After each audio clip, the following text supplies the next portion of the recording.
I wouldn't run. Picture this. You're a movie star. Washing another actor's hair in a river. Looks romantic, right?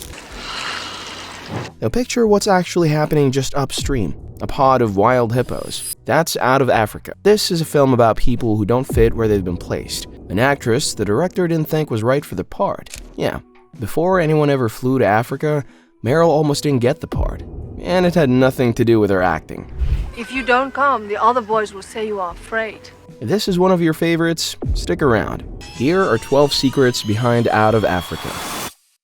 Let's go back to that hair washing scene, because there's a lot more going on than soft lighting. First problem, Robert Redford had no idea how to wash someone's hair. The first takes were a mess. He was clumsy and the whole intimate moment thing wasn't landing at all. Butch Cassidy, The Sting, all the President's Men, Hollywood will cast you in an epic set across a continent before it will teach you a basic life skill. So the makeup artist just stepped in and gave Redford a quick shampooing lesson so he'd stop fumbling. I can fix that, I think.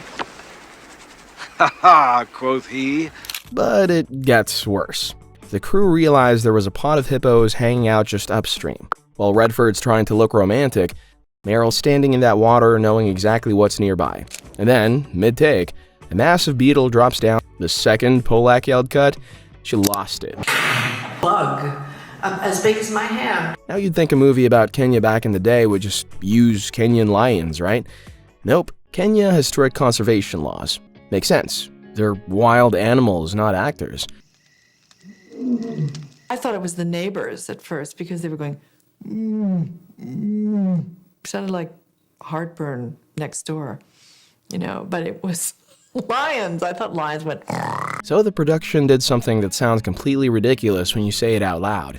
They imported 5 trained lions from an animal park in California, shipped them across an ocean to make a movie about Africa. And even trained lions aren't totally safe. In one scene, Karen Blixen has to stand her ground and whip an approaching lioness.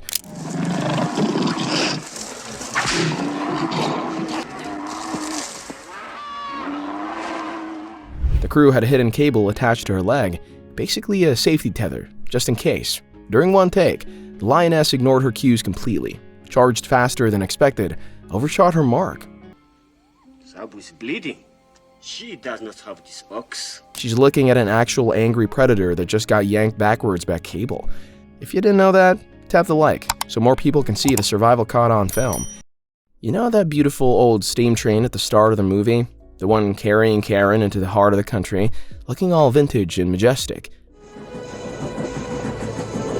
It's fake. Well, sort of. The crew searched all over East Africa for a real working steam locomotive from that exact era. Couldn't find one. The only ones left were museum pieces. They didn't actually run anymore. So here's what they did.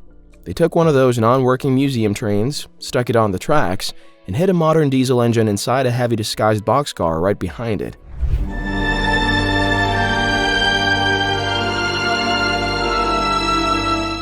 That diesel engine is doing all the actual pulling. The pretty steam train up front, just along for the ride. They added smoke and steam machines up front to sell the illusion. So when you're watching that gorgeous opening shot thinking, wow, what an authentic old train, you're actually watching a modern engine in a costume, dragging a museum piece down the tracks, and the Academy nominated this for Best Cinematography, which it won. This trick never really went away. Lawrence of Arabia did the same thing in the desert. Camera hides the cheat, the romance does the rest. While the crew's dealing with imported lions and a fake train, Kenya itself is going through a brutal multi-year drought. And this wasn't just, oh, it's a bit dry. This was a real problem. I stayed in the room where I was born, in Rangstedland. The land looked nothing like the lush paradise from Karen Blixen's memoirs. The footage they were getting looked wrong. Costs were climbing. It got so bad that the production team started packing up. They were getting ready to leave Kenya entirely and shoot somewhere else. And then, right as the meetings to officially cancel the shoot were happening, the rain came. Like, that exact hour. The skies opened up, and within days, the whole landscape transformed. Dry brown dirt became the lush green scenery you see in the final film. 24 hours later, and Out of Africa might have been shot in a completely different continent. One of the most iconic African films ever made almost wasn't filmed in Africa at all. Okay, let's talk about Redford's character, Dennis Finch Hatton. On screen, he's this rugged, free-spirited hunter who rejects high society to live wild and free, and yet, every single frame, he looks immaculate. Perfectly tailored safari clothes, hair that somehow survives a trek through the bush, total Hollywood glamour. Karen, I'm with you because I choose to be with you. I don't want... That was on purpose. The filmmakers knew audiences in the 80s wanted their leading man to look like, well, a leading man, so rugged only went so far. But here's what the movie completely leaves out. The real Dennis Finch Hatton ran with a notorious group of British expats in 1920s Kenya called the Happy Valley set, and these people were wild. Constant scandals, chaotic parties, the kind of lifestyle that shocked even the colonial elite. About 3 days. I see. There was literally a joke going around at the time. Are you married or do you live in Kenya? This is important context, because in 1985, the film was being sold as a sweeping romantic epic. Two beautiful people, John Barry's score. The film just cut all of that.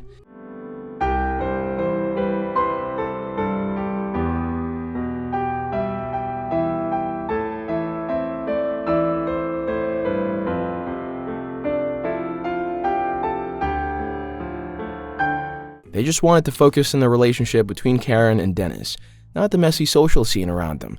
Because in 1985, complicated was fine. Messy didn't sell tickets.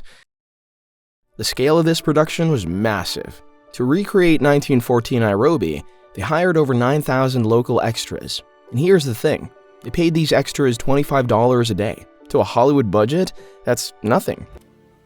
Men go off to be tested for courage. And if we're tested at all, it's for patience. But in mid-80s Kenya, the average daily wage was around $3. So $25 wasn't a paycheck. It was basically winning the lottery every single day.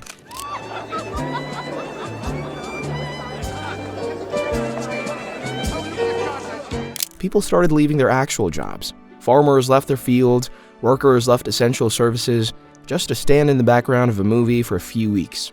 Local officials realized they had a problem on their hands. This wasn't just a movie set anymore. It was warping the entire local labor market. And that effect didn't just disappear when the cameras left. It stuck around for months, which raises a real question, right? When a massive production rolls into a country and pays way above the local rate, even with good intentions, what happens after they leave? If you're enjoying this kind of deep dive, tap the like, it genuinely helps. There's a rumor online that Redford filmed the whole movie with a British accent, and the studio panicked and cut it all out after bad test screenings. That's not quite what happened. But the real version is honestly more interesting. When filming started in Kenya, Redford was using his normal American voice. After a few days, Pollack watched the footage back and got worried. Having his lead actor sound American while surrounded by British actors felt jarring, out of place. So he asked Redford to try a British accent. Redford gave it an honest shot for a few days and it just didn't work. The accent made him stiff, stripped away the natural charm that made him, well, Redford. When I get back, Back from where? when you get back, I mean. Both of them realized pretty quickly this wasn't working. So Pollack made the call, right there on set, early in production, drop the accent. Just talk normal. Gene Siskel, and this is a real review, wrote that Redford never managed to create a character we think of as anything but himself. Pollack's response to that would essentially be, correct, that was the plan. This is the same logic that made Harrison Ford Han Solo, not an actor playing Han Solo. Sometimes the star is the character, and pretending otherwise is the lie. Because here's the thing, audiences didn't need geographic accuracy, they needed Robert Redford to feel like Robert Redford. That mattered more than getting the voice right. Let's be honest, Out of Africa is already a slow 3-hour movie. That's the final version. The first cut, 3 hours and 40 minutes. To put that in perspective, that same summer, Back to the Future was 96 minutes and made 4 times the money. Hey, I've seen this one. It's brand new. Yeah, well, I saw it on a... Rambo is 93 minutes. Walton, this is Lone Wolf. Over. Yes, we hear you, Lone Wolf. Over. Prepare for emergency landing. The Goonies was 114. I bet you guys thought I was gonna drop it, huh? I know you would think that from good old Chunk. You idiot! Sydney Pollack handed Universal a 3-hour 40 romance set in colonial Kenya and expected it to compete for summer audiences. The studio did not say no. That tells you everything about how much power Best Picture contenders had in 1985 that they no longer have today. When Pollack first showed that version to people close to him, their reaction wasn't great. The pacing just stalled. It dragged. He's still down with fever. He'll be all right. Who are all these people? And here's why that mattered so much in 1985 specifically. That summer, theaters were packed with fast, punchy movies. Back to the Future, Rambo, The Goonies. Audiences were getting used to quick, high-energy storytelling. So Pollack had to cut almost an hour out of his slow-burn historical romance, not because he wanted to, but because he had to keep people in their seats. Which is kind of wild when you think about it. A movie that eventually won Best Picture started its life as a way too long rough cut that even the people closest to it thought was dragging. The studio had a dream pairing in mind, Robert Redford and Audrey Hepburn. Now, Audrey Hepburn is an icon, but she's an icon of high society elegance. Breakfast at Tiffany's, New York glamour. How do I look? Very good. Don't be angry, you dear little man. I won't do it again. You promised not to be angry. I might let you take those pictures we mentioned. And the studio wanted to drop her into a muddy, physically demanding 1914 Kenyan farm. See the disconnection there? To the studio, this movie was a luxury product. They wanted big, recognizable faces to sell tickets. That's it. Tell him that all the children must go to school. Pollack, meanwhile, was on a totally different page. He actually didn't want an American actress at all at first. He was worried a Hollywood star trying to fake a European accent would feel fake and ruin the whole illusion. He wanted real, grounded authenticity. And here's the irony. After all that searching for someone authentic, the final film starred two of the most recognizably American movie stars on the planet. Funny how that works out. The farmhouse in this movie looks completely real. And it kind of is. It was filmed on locations in Kenya, right against the actual Ngong Hills, but it's not Karen Blixen's real house. That building was being used by the local government at the time, so the crew found a falling apart farmhouse nearby and rebuilt it from scratch, using old photos to get the layout right. But here's the really clever part. The cinematographer, David Watkin, wanted those soft, warm, almost painting-like interior shots. God, in the world that you would make, there would be no love at all. Well, the best kind, the kind we wouldn't have to prove. You'd be living on the moon then. The Kenyan sunlight is harsh and bright, way too harsh for that look. So he made a bold call. No artificial lights inside the house. None. Instead, the crew used giant reflective screens outside to bounce sunlight in through the windows. Soft, natural, no harsh spots. So every time you see Streep sitting in that beautifully lit bedroom, that's not movie lighting. That's literally just the sun, bounced through a window with some clever screens. Here's something most people don't know. Before Meryl was even attached to this movie, the script was basically already hers. The screenwriter, Kurt Lutke, was a huge admirer of Meryl's range. While writing the script, he had her specific voice, her rhythm, her pauses, her way of delivering lines. In his head, the entire time. Problem is, writers don't make casting decisions. The studio made it very clear, casting was their call, not his. They told him to stay out of it. But here's the thing, when other actresses came in to read for the part, it just didn't work. The dialogue felt off in their mouths. He basically built a lock that only one key could open, which means by the time Meryl walked into that audition, the script had already decided. Pollack just didn't know it yet, and neither did she.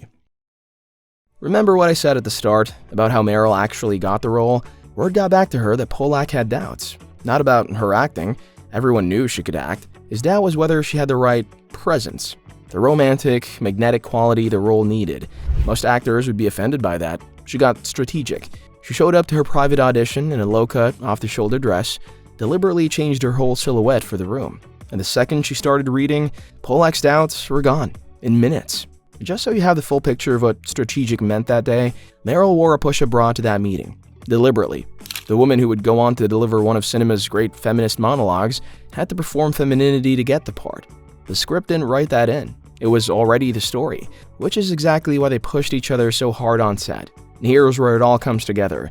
There's a line near the end of the film. Meryl turns to Redford and asks, "Why is your freedom more important than mine?" It isn't. And I've never interfered with your freedom. No, I'm not allowed to need you. That's the emotional peak of the whole movie. But think about what you just learned. Meryl walked into that audition having to prove she was enough. Not as an actress, but as a woman. And here she is, delivering a line about exactly that. About fighting to be seen as equal. Karen Blixen fighting colonial expectations in the 20s. Meryl Streep fighting a studio system in the 80s. Same fight, different decade. When you watch that scene now, you're watching both of those fights land in the same line. Meryl Streep was there, and I was surprised how easygoing she was. But if you want the ultimate historical plot twist, the real Dennis Finch Hatton, right before he died, he was actually involved with someone else entirely, a famous pilot named Beryl Markham. The film leaves her out completely. Not to hide anything, Pollack just wanted to stay inside Karen's perspective, her memoir, her version of events. So the real story was even messier and bigger than what made it to screen. But what they kept, it still hits. Made it all the way to the end, you're part of the crew now. Tell me, what's your favorite scene? And if you're into love stories that almost didn't survive long enough to become classics, go watch our breakdown of Somewhere in Time next. Box office disaster, cult classic. One moment. I shall go with you. Can I? Access within control. See that guy's face? Look at hangers for horse napping.